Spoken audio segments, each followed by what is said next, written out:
First of all, if you're just joining us, Political Vigilante here with Jason Bermas, who was at the Capitol yesterday when the Trump supporters breached the Capitol and seized it. And he's going to show us footage right now. Jason, first I want to ask you, like, when did you get there? Like, did you see it kind of go from the speech by Trump to the whole, like, give us sort of the picture leading up to this sledgehammer getting passed up. Yeah. So, because it is pretty wild. So I got here the night before, actually a couple days before, and I got into DC. I was checking out what was going on the night before the rally. I actually went to where the stage was to see where it was going to be held at the Ellipse, all of it. And I got downtown about 8:30 in the morning. Now, by 8:30 in the morning, first of all, cell data was totally jammed, so I was unable to live stream. Any live streamers out there basically were unable to do their job. So instead, I not only caught a bunch with my phone, but I had my pro cameras there and yada, yada, yada. And I ended up filming a lot of footage. So from 8:30 in the morning, I saw what was easily tens of thousands of people turn into well over, I would guess, bare minimum 100, 150K. Now, that some people say that I'm way off on that there's way more people. I didn't have an overhead shot. All I know is I was in a massive sea of people. Now, the road was kind of the breakaway point. So they had it fenced in for Trump when he was there, where there was no backpacks allowed, no selfie sticks, you got wanded, all that stuff. I refused to go in that way, but there were still tens, if not another 75, 80,000 people behind that marker, okay? Trump comes on, he comes on late. Now, they didn't really have the screen set up or even the audio set up for everybody. It was kind of bizarre. You know, you'd think that they would have had more for as many people that were going to be there. But at the same time, there was barely any police presence whatsoever. To give you an example, Graham, they weren't letting backpacks in. I took several pictures of stacks of hundreds of backpacks filled with everybody's stuff. Okay, so they weren't even worried about their stuff getting stolen. They weren't worried about violence. And I'll tell you right now, there wasn't any there. Okay, at the rally, zero violence. In fact, they had laptops out under these Mac laptops, not being guarded at all under this tent. None of those were stolen. For the most part, these people are law-abiding citizens.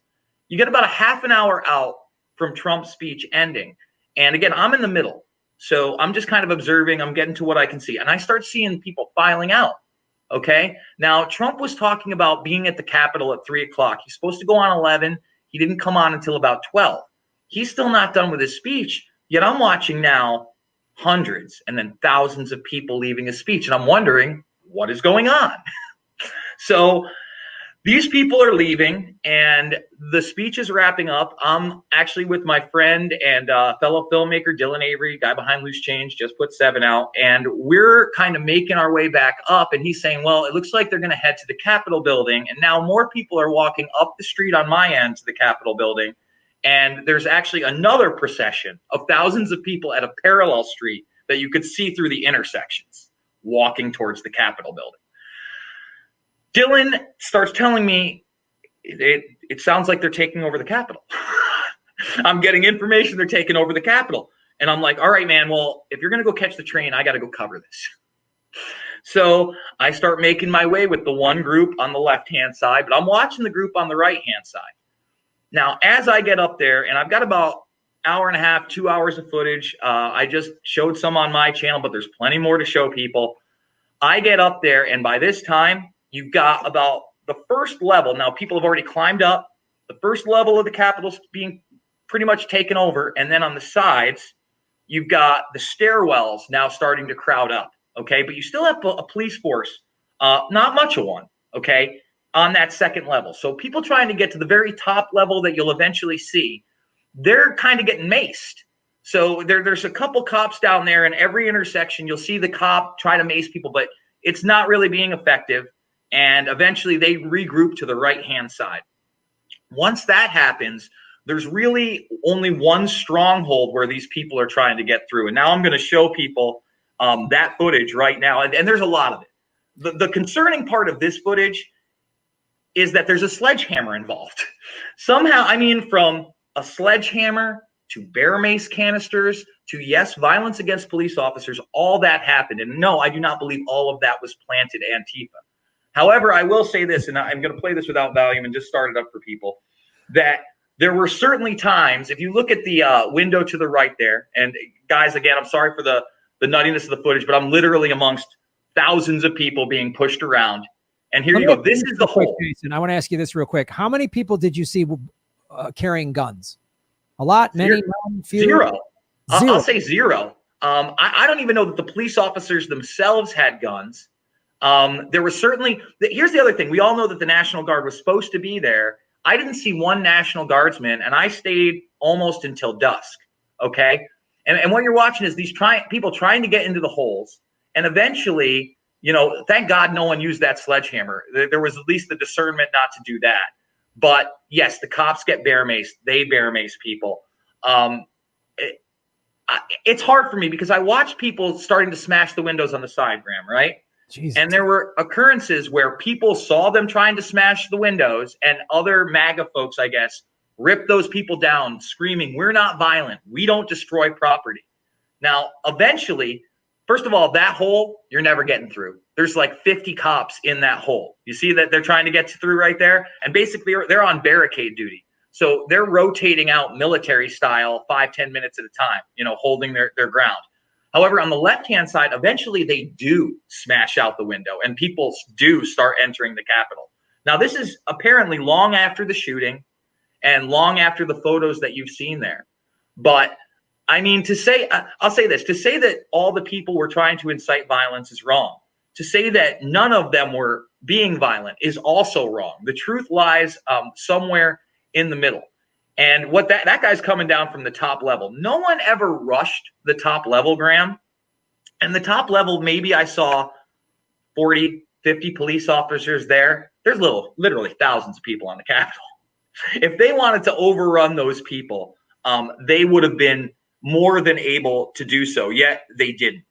So I'm kind of torn because at one point I'm hearing that everybody there, and I don't know if that includes myself as a journalist, was part of an insurrection and they should be charged with domestic terrorism. Now, there are other weird things I saw there. I saw people ripping up the floorboards, cutting cords, Graham. I have video of that. Cords to what? I couldn't tell you. No one gets much farther than right here. You know what I mean? They never take this stronghold. You'll see, you know, some mace coming through, et cetera, and things like that. I've got more video of people actually getting up there and like throwing fists and hammering the police with sticks, et cetera. So just again, say there was no violence, I think is being disingenuous. I think it is being dishonest. You know, this clip alone is 6 of us. If you're looking to the left, that's the bear mace canister that I was talking about. They will be spraying that at the police officers shortly. Wow. All right, inside the hole. Now, enough mace came out where, you know, you saw people crying. You saw people in red face. They're reporting 4 people dead. Well, I can tell you that aside from the girl shot, I had at least one eyewitness tell me that a man had a heart attack there, and that's how he died. And right. In this chaos, as this happened, they let off concussion grenades. There you go. There's one of the sticks. There's the guy's trying to beat this guy. I mean, there he is trying to beat the cops with a stick. This is real, folks. This isn't fake. It happened. And I would assume that, you know, those 2 guys didn't make it because they were in this crowd and they got hit with either a concussion grenade or a gas grenade or something like that. You know, it's one of those things where I want to put myself in the middle of it because I want to know what to believe. I don't want to be told the narrative, especially about something as important as this. And there you go. There's the bear mace coming in. As you saw from the side, you can't, again, you only see about half screen, but there it gets sprayed in again. Mm-hmm. And, you know, those police officers, again, are just doing their job on top of it, you know, especially with the pro-Trump crowd that, you know, claims to be pro-law enforcement. Well, why are you bear macing these guys? Right. You know, there are so many paradoxes in this whole thing, in this messy situation. You know, I don't think that you can discount all these people that think that they were cheated. I don't think that you can use violence against the Capitol and get your way. But I also don't think that voting matters at this point.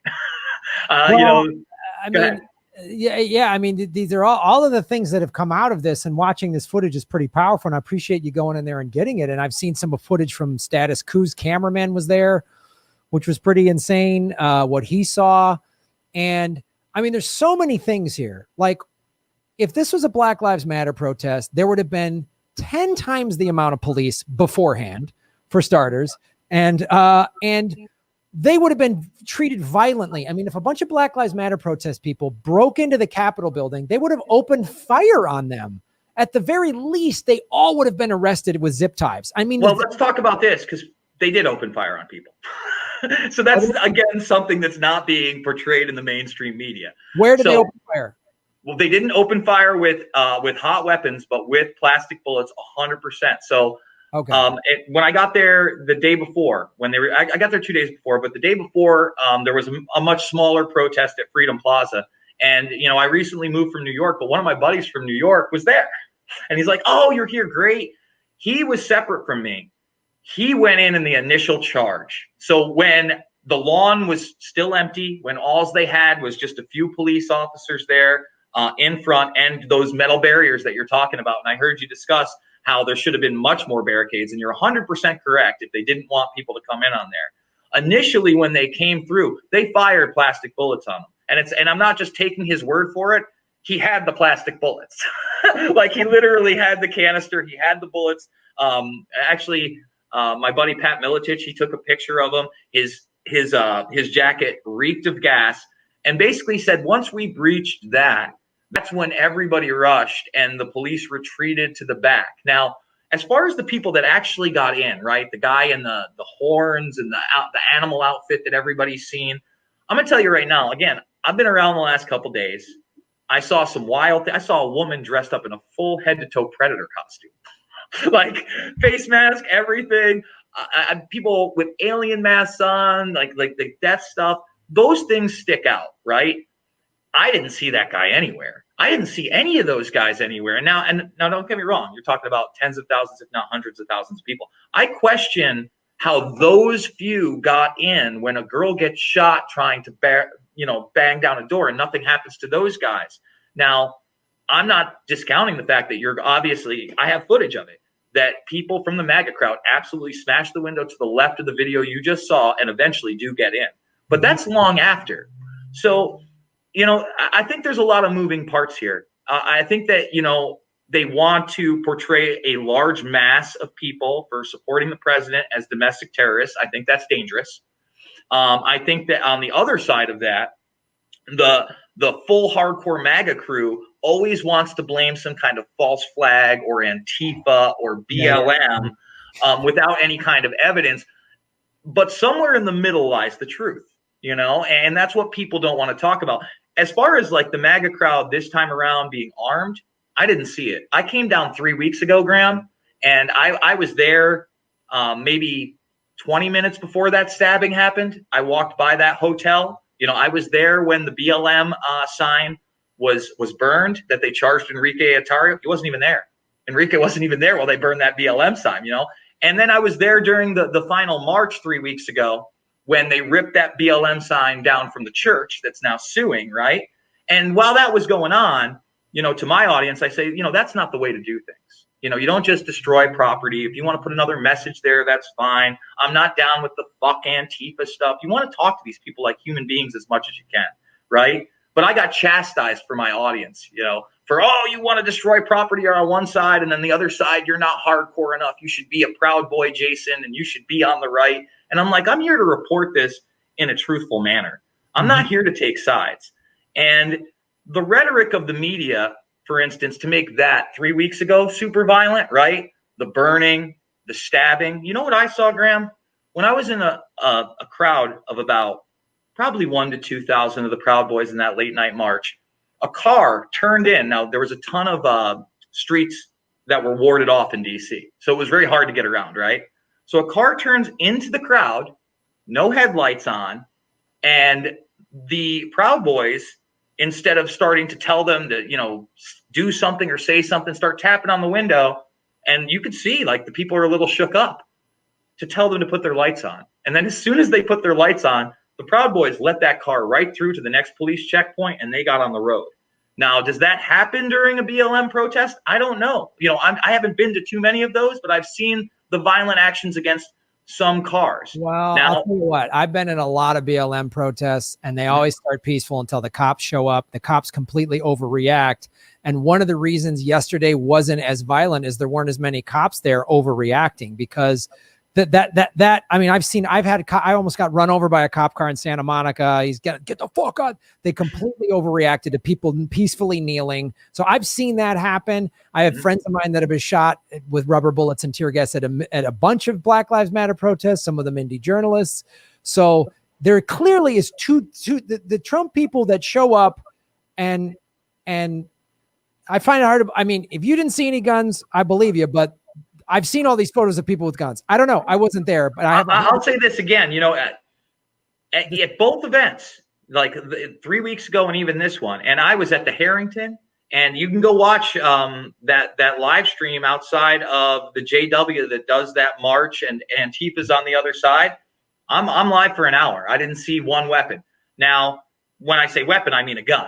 Now, there's plenty of LARPers out there that had some kind of a stick, or they're wearing a Rawlings, baseball helmet, and they're geared up. And I think that's playtime acting in a lot of things. I think that a lot of these people are well-meaning, right? But they're kind of lost, and they think something's wrong with the world, and then they think that this is the patriot group to join. And instead of doing that, why don't you get involved in reaching out to everybody? You don't have to join a group, to be an activist. I'm not saying that there's not power behind that, but then once you're identified as that, it's so easy to put you in a box. And then to be going out to look for violence, right? Because you're dressed up for violence. I don't care what you say. I think is also a very negative thing. I somewhat believe in the law of attraction, and you bring things into your life. And if you're preparing for war, you just might get it. Now, I'm going to play another clip to show people maybe how far away I started as to how far I got in. For instance, here, let's see. This is a good shot of me up top. Let's see, right here.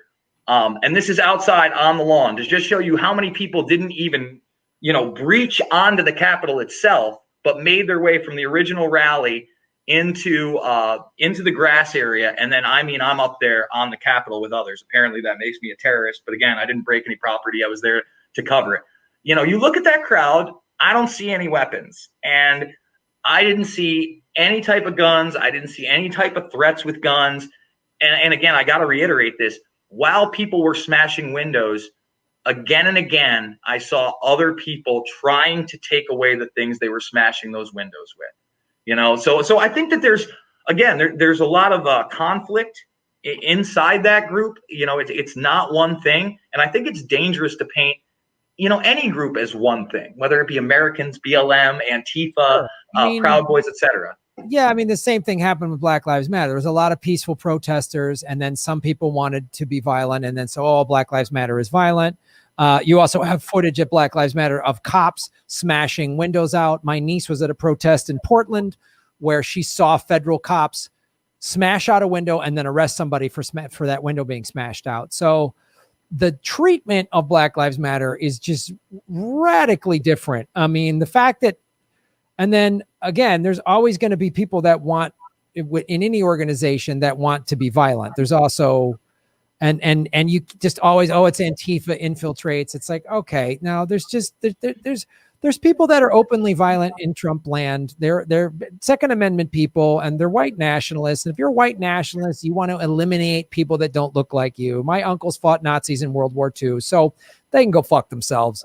And the Enrique guy did admit to pulling down the flag. I mean, he did, but maybe he was one of the ones that pulled it, or the fire. Well, I know he admitted it. He's not on any of the videos. I'm just saying, like so that first night while that was happening, actually the pulling down of the sign was the second night. The first night I actually interviewed Enrique outside of the JW Marriott. Basically, I was live streaming there, and a bunch of people were there. And let me say this, Graham, you can go watch the video for yourself.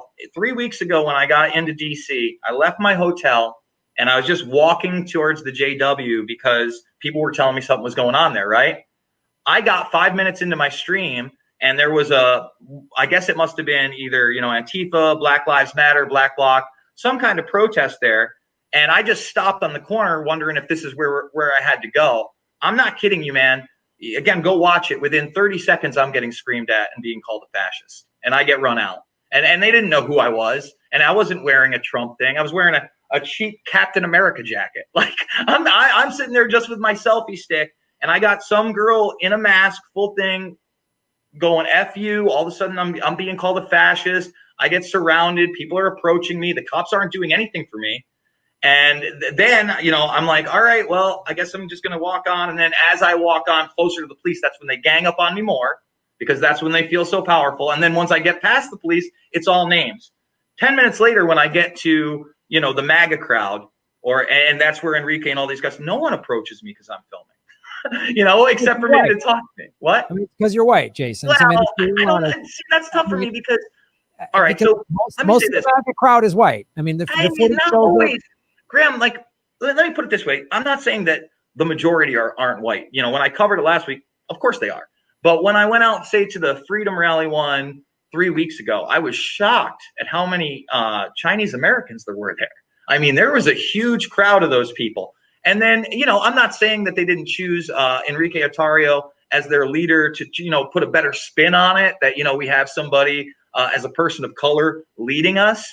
And I'm not even saying that there aren't some white nationalists in the crowd, but that's certainly not the feeling I get from the majority of these people. Just like it's certainly not the feeling I get from the majority of them. I don't think they want violence. I think a lot of them are frustrated that they don't seem to have the recourse they want. But that's the same with Black Lives Matter. A lot of people are going to tell me that Black Lives Matter is all violent. They're all going to F me up. Well, I'll say this. The one black guy that I could tell was black because, he had his face out during when I was getting attacked by everybody else, he turned to me and he said, "Peace, brother, I love you." And I said the same thing back to him, and I don't think that guy hates me, and he wasn't part of the crowd that ganged up on me, but he was at that protest, So at the end of the day, I think when you get people in groups, obviously you get that group mentality, and it only takes one person to start that fire. And then again, with that first footage I showed you, push.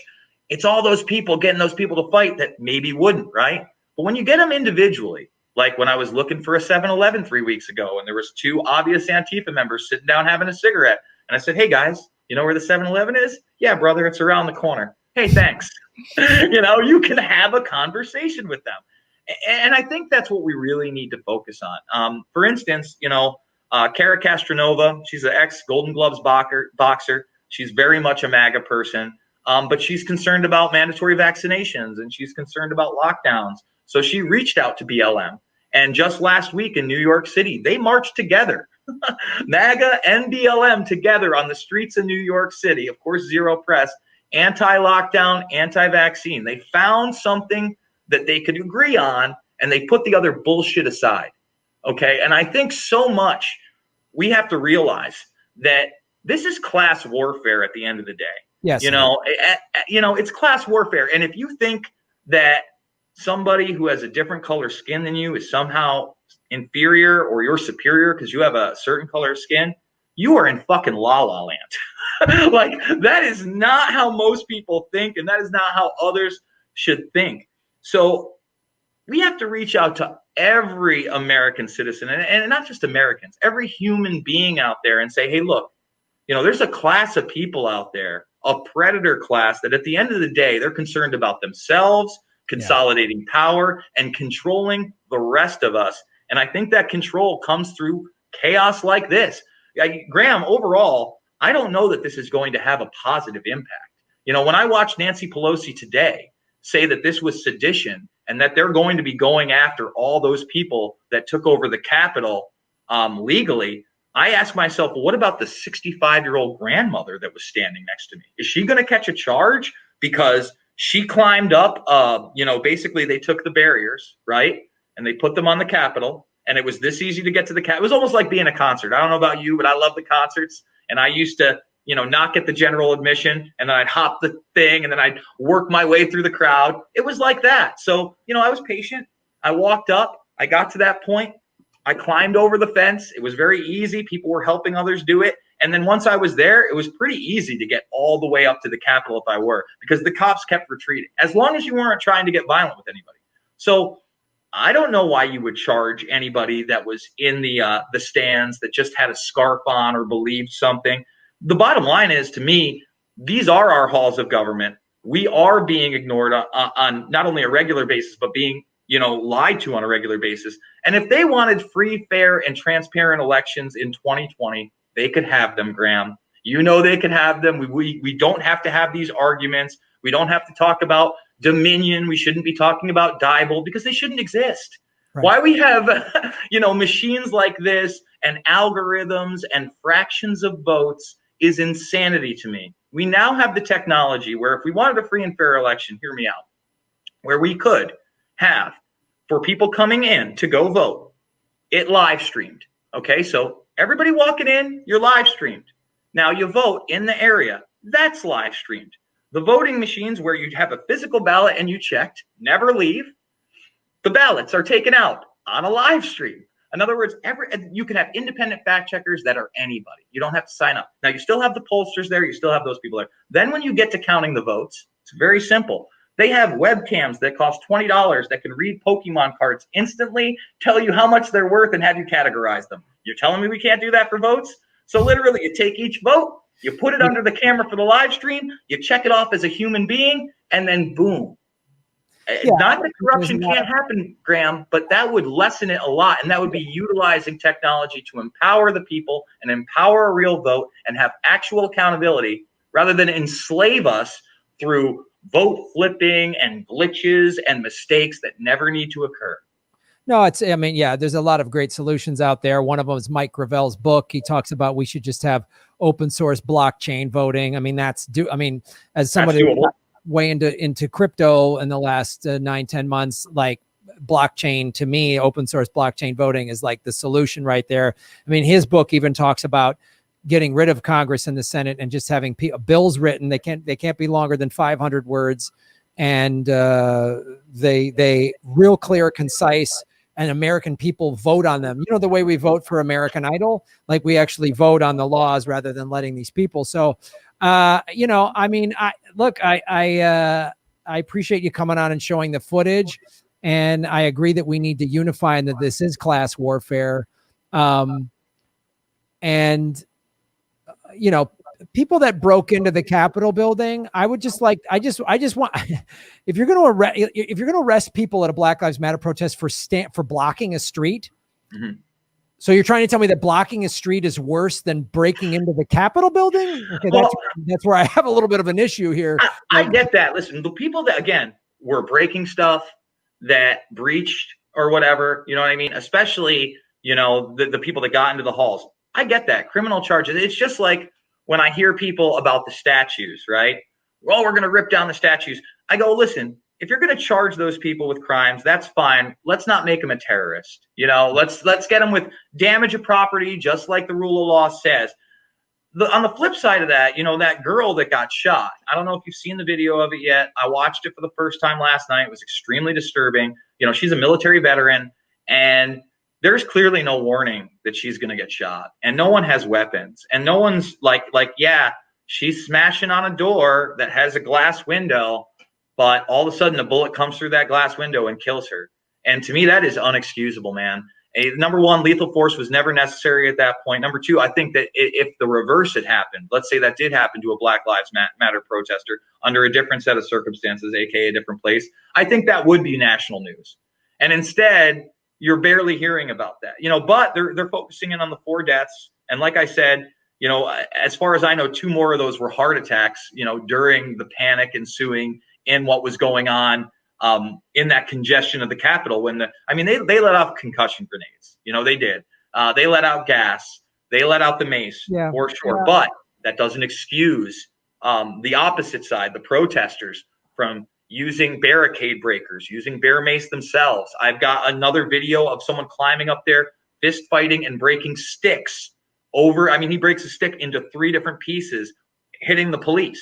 So, it's really tough for me, man. I think that there's going to be a lot of change in this country in the coming 3 weeks, no matter what happens. And I want to see that change be positive, but I can't help but think it's going to be negative no matter what. And I don't want to say that, but it's what I feel. No, it's about. I mean, I'll say this. A little pushback with the woman that was killed is like the amount of. I mean, just this past summer. I mean, George Floyd, what happened to him was atrocious. But he had a criminal record. That's no, you don't get to put your knee on the neck of a guy. That's bullshit. Oh, Jacob Blake, they shot him in the back 7 times. And here's a woman breaking into the Capitol building. She is actually in the act of committing a crime. There's an angry mob. So is that cop more justified? Or maybe the Blue Lives Matter group, most of them MAGA supporters, need to go, oh, maybe cops do have too much force. Maybe we do spend too much money on them. So you can't sit there. I have a real problem with all the rhetoric that came from the right this summer at all these Black Lives Matter protests to then say, oh, it's not fair how we're covering her. She's not getting enough coverage. If we're going to talk about her, then then you can't. You're getting a lot of people are getting caught in this hypocrisy. Oh, it's okay that they put their knee on the neck of a guy because he had a criminal record. No, it's not. Well, let me push back a little on George Floyd. The thing with George Floyd is Derek Chauvin knew him. Right. Derek Chauvin worked with him. Derek Chauvin worked at a club with George Floyd, and we had a couple people say that. We had the owner of the club actually come out and talk about how they had worked together, and then you had a gentleman come out and actually give an interview that was featured in the Daily Mail, and then recant and said it was another guy afterwards. But Derek Chauvin absolutely was the cop on duty at one of the clubs that George Floyd worked at. The word is that they did not like each other, that George Floyd was sleeping with somebody that Derek Chauvin actually liked. Any way you look at it, those guys had a personal history. Now, I don't know whether first of all, that knee on the neck, F that. You don't treat any human being like that. But I don't know that, Derek Chauvin was necessarily racist. He might have just hated that guy. It might have been that route. And I'm not talking about his criminal history. I'm talking about that they had a personal relationship. And that was never expanded upon. And I thought that was a real problem in that narrative too. So, I try to keep race out of it. I realize that race is a real issue in this country and that racists absolutely exist. But I also see a media that is so quick to make everything into a racial issue. And as far as the police go, I think you're 100% right that you have this, right-wing group that wants to talk about how the police are, beyond reproach and everything that they do is, great. That's bullshit. We all know that. But instead of defund the police, how about demilitarize the police? What we've been doing for the last 20 years, take away all those gear and then find a better way for when they do act in misconduct. I spoke about Dylan really quick. He has another great documentary about police brutality called Black and Blue from about 4 or 5 years ago. Let's find tools that when police do breach that trust and do commit acts of atrocity, that it's not cronyism where they just get away, where maybe we take it to a different district where the judge and the community aren't going to be on their side and just look at the evidence. So again, I think a lot of these solutions are somewhere in between, and the media is constantly trying to make it about one group versus another group, left versus right, black versus white. And we gotta find somewhere in the middle where we can come together and we can have discernment with one another, because I'm all about love, friend. And I think that's the only solution to all this, is that we gotta have understanding, look for real solutions, and not try to go to the extremes of either side that are being presented in the mainstream. Well, that's definitely true. I mean, look, I saw it, and I was at a lot of Black Lives Matter protests in late March and June, and I saw people of all walks of life. I mean, I saw more white people at a Black Lives Matter protest than I've ever seen, and the media made it out to be a race war. And I was like, well, that's not accurate, because again, they need to keep us divided. They need to keep us red state, blue state, black, white, male, female, whatever, rather than the obvious, as we've discussed. You discuss it on your show. We both, as people that have covered the, Epstein case, we talk about the ruling class as just evil. And so they got to keep us fighting with each other so that we don't acknowledge the obvious class warfare that these 4,000 billionaires that control the planet, many of whom are, rape children and sell them, and they're fucking monsters, like the fuck them. So, I have no problem if a cop put their knee on the neck of Les Wexner and killed him in 8 minutes. That I would have there would be nothing to. Les Wexner's been exonerated. I don't know what you're talking about, Graham. I mean, Les Wexner's done nothing wrong, apparently. I mean, that's incredible. All the mug shots of Nygaard, Jean-Luc Brunel, and Ghislaine Maxwell we've seen of all their shots in custody. Anyway, separate episode. You and I can talk about this at another time. But look, Jason, I appreciate you coming on the show, and I appreciate, even if maybe we're not agreeing on everything here, I appreciate you going there, showing the footage, and I appreciate your sentiment of we got to work together and find a place of love. That's great, and we got to be able to disagree without a fuck you, without exactly. Listen, man, that's the thing. I mean, we got to have different flavors out there. Do we want to live in a world where everybody thinks and acts the same and there's just one uniform truth and one uniform style? That's not possible with humanity. So I think it is discussions like this that need to happen more and more, and we can have friendly disagreements and then bring up our points and our evidence and then let other people decide and let us think about another person's perspective, because that's so important in today's day and age. Yeah, it is. Well, dude, thank you. Thanks for reaching out on the show and watching and showing your footage. I really appreciate it. And, I'm glad you're safe. I was worried yesterday was going to turn into a fucking firefight when the curfew hit. That's what I was worried about. I thought it was going to be a standoff, dude. And the fact you were in it is like, woof. I mean, well, listen, man, I love your stuff. I tune in a lot. The other day when you were on fire, taking up for your friend Jimmy Dore, I loved every second of it.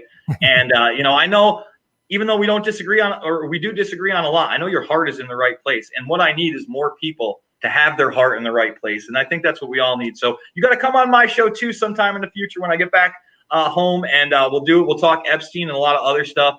Graham, I love you, and I'll talk to you soon, brother. All right, Jason. Thank you too, brother. Thanks a lot, man. Yep. We'll see you soon. Thanks for watching, everybody. Please hit the like button, the subscribe button. Go to patreon.com/Graham Elwood and rockfin.com/Graham Elwood, where you can support the show. Also, I have a Bitcoin wallet, a Bitcoin Cash wallet, and an Ethereum wallet in the show notes. We're taking cryptocurrency. I have a Coinbase affiliation link. We're going to be getting on some other exchanges. So that's how you support the show. Make sure you hit the subscribe button. YouTube is unsubscribing us at an alarming rate.